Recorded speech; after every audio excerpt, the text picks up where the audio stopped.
যেহেতু মই অকণমান সিজিবলৈ ঢাকি দিয়া হৈছিলে মা মছলা দি, আৰু এতিয়া ঢাকনখন উলিয়াই গৰমচোন, ঢাকনখন উলিয়াই বস্তুটো ইয়াক কি কৰিব লাগিব এতিয়া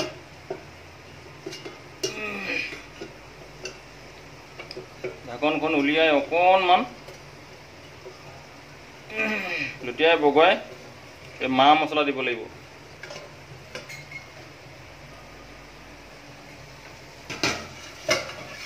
এইটো মালটো আচলতে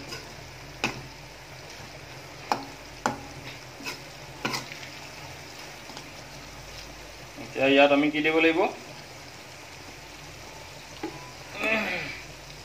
যেহেতু আদা নহৰু জলকীয়া গোটেই জালুক খুন্দি দিয়া হৈছিলে, এই মা মছলাখিনি দিব লাগিব।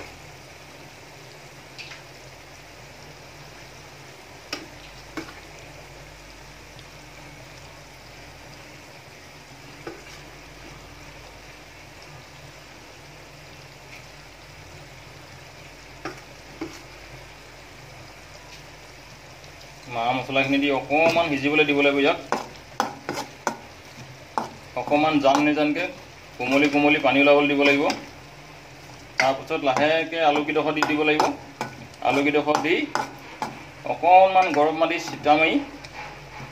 ছিটাই দিলে আৰু মাল বনিলেই। আচলতে পাৰ চৰাই মাংসটোত ভিটামিন আছে আৰু পাৰ চৰাই মাংসটো খাব লাগে। মাছ মাংস ছাগলী মাংস সেইবিলাকতকৈ পাৰ চৰাই মাংসটোত বেছি ভিটামিন আছে। এতিয়া মানুহে আলহী আহিলে কৰিলে ৰাজহাঁহ পাতিহাঁহ আমাৰ এবাৰ ছাগলী মাংস আনে বা ধৰি লওক মাছ ডিম যোগাৰ কৰে বা গাহৰি মাংস আনে, কিন্তু পাৰ চৰাই মাংসটোত বেছি ভিটামিন আছে। এটা পাৰ চৰাই আপুনি গোটেই ঘৰখনৰ পৰিয়ালে খাব পাৰিব ধুনীয়াকৈ টিপটপকৈ, যদি চুৰহা বনাই নহয় আলুৰ লগত। বেছিকৈ মা মছলা দিব নালাগে। ইয়াত নহৰু আদা গোটেই জালুক জলকীয়া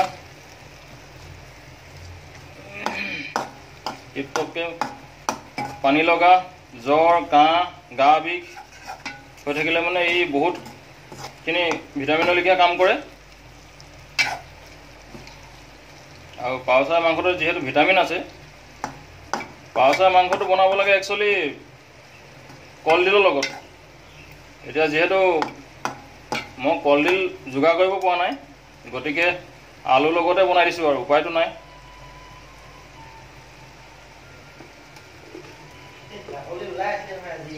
এতিয়া আলু দিম,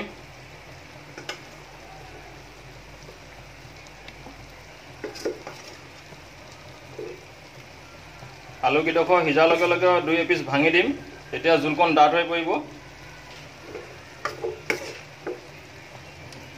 আলু দি দিলোঁ,